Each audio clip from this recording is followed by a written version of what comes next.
जल सुराज अभियान में मैं बिल्कुल उलट बात बता रहा हूं। मैं ये कह रहा हूं कि जिसने भी बिहार में शासन किया, जिस नेता ने, जिस दल ने भी यहाँ शासन किया, उन्होंने जो काम किया या करने का दावा कर रहा है, सभी बात को सही मान लिया जाए।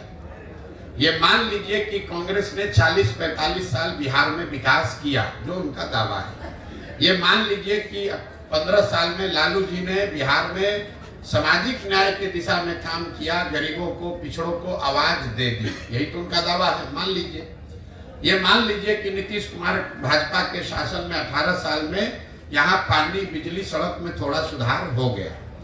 लेकिन अगर इन सारे बातों को, सारे दावों को सही मान भी लीजिए, तो भी इस बात से कोई इनकार नहीं कर सकता है कि बिहार आज भी देश का सबसे गरीब, सबसे पिछड़ा, सबसे ज्यादा अशिक्षित, सबसे ज्यादा भूखमरी वाला राज्य है। तो कोई तो ऐसी बात है जो आपको, हमको समझ में नहीं आ रही है। हम 1965 में भी 28वें नंबर पर थे, 1990 में भी 28वें पर थे और 2023 में भी 28वें नंबर पर ही है। जब देश आजाद हुआ तो बिहार देश के 5-6 सबसे अच्छे राज्यों में था। तमिलनाडु और बिहार बराबर के राज्य थे। आज बिहार 28वें नंबर पर है। तमिलनाडु बिहार से 6 गुना बड़ा राज्य बन गया। आज आपके बच्चे जाकर तमिलनाडु में नौकरी मजदूरी कर रहे हैं। कुछ तो ऐसी बात है, क्योंकि तमिलनाडु में भी वही देश का कानून, संविधान है जो बिहार में है। वहां पर भी ये नहीं कोई दावा कर सकता है कि तमिलनाडु में सब नेता हरिश्चंद्र है, वहां भ्रष्टाचार नहीं है। कोई ये दावा नहीं कर सकता है कि केरल में, महाराष्ट्र में, कर्नाटक में जाति नहीं है। इन सब के बावजूद वहां तरक्की हुई है, कम हो या ज्यादा, तरक्की हुई है। बिहार एक ऐसा राज्य है जो पीछे चलता जा रहा है। तो कहीं ना कहीं आपको, हमको बिहार के शहरी होने के नाते ये सोचने और समझने की जरूरत है कि ऐसी क्या बात है जो कि बिहार में हम लोग आगे जाने के बजाय पीछे जा रहे हैं। और मेरी जो अपनी समझ है, जो मैंने आपको बताया, इसकी वजह दलों और नेताओं में नहीं है, समाज में है। जब आपको, हमको अपने बच्चों की चिंता नहीं है, तो कोई दल और नेता आपकी और हमारी चिंता क्यों करेगा? आप मोदी जी को देखिए।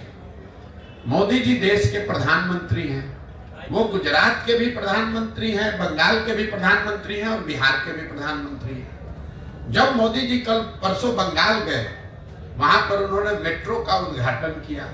अभी 2 दिन के बाद वो गुजरात जाएंगे, वहां सेमीकंडक्टर के फैक्ट्री का उद्घाटन करेंगे। कल मोदी जी बिहार आए थे, उन्होंने यहाँ जूट मिल, चीनी मिल की बात नहीं की। यहाँ पर वो क्या बात कर रहे हैं? लालू का डर दिखा रहे हैं कि हमको वोट नहीं दोगे, भाजपा को वोट नहीं दोगे, जंगल राज आ जाएगा। वे पूरे बिहार को हम 5 किलो अनाज खिला रहे हैं गरीबों को, इसलिए वोट दो। हमने मंदिर बना दिया, इसलिए वोट दो।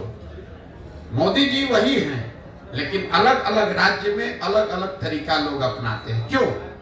क्योंकि उनको भी मालूम है कि बिहार में लोग पढ़ाई और रोजगार नहीं मांग रहे हैं। बिहार में लोग 5 किलो अनाज मांग रहे हैं, हिंदू मुसलमान मांग रहे हैं, जाति मांग रहे हैं। तो आपको जातिगत जनगणना मिला। जो चीज आप लोकतंत्र में मांगेंगे वही तो मिलेगा। हम लोग इस पर चिंता करते हैं कि वोट किसको दिया जाए। मेरी अपनी 20 वर्ष की समझ है कि किसको आप वोट देते हैं ये जरूरी नहीं है। ज्यादा महत्वपूर्ण है कि आप वोट किस बात के लिए देते हैं।